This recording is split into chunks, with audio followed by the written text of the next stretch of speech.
Hi, I'm Jadine Hudson and welcome to the NRMA's driver's seat.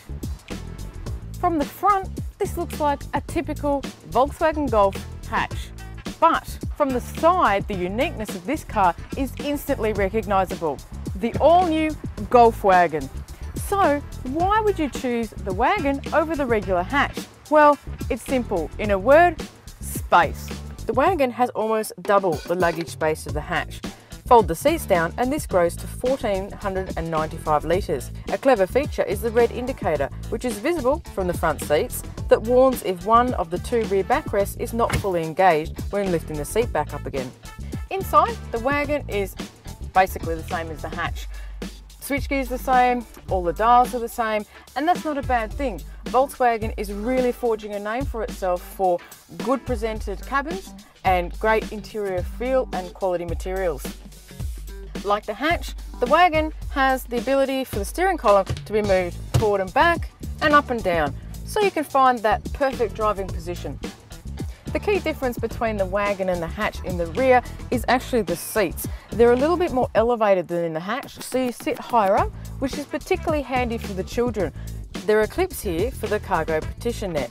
This stops the stuff you've got in the boot from flying into the passenger area during a collision or hard braking.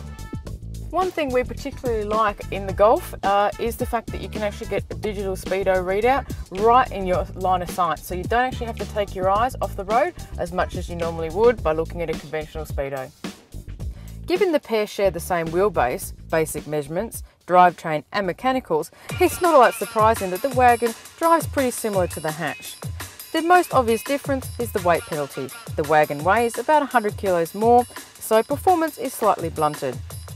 We are driving the 118 kilowatt version, so it's a 1.4 litre twin charge, so it's not twin turbocharged, it's supercharged and turbocharged. But we found it struggled a bit in the wagon body style when overtaking or going up hills. That said, it's still pretty sprightly around town with plenty of get up and go. The suspension is firm but it's not uncomfortable, and the steering is direct, exactly what you expect from the fantastic little Golf chassis.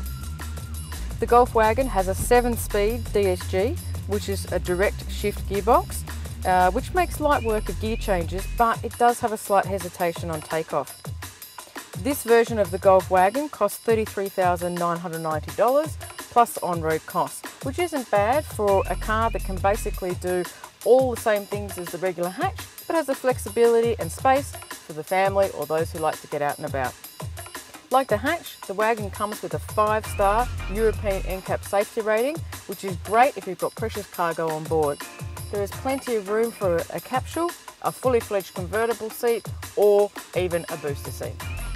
Talking about precious cargo, so even if the skiing holiday is not your thing, the wagon has plenty of space and practicality for the everyday family and those who like to get outdoors. If you'd like more information, head to www.mynrma.com.au/motoring.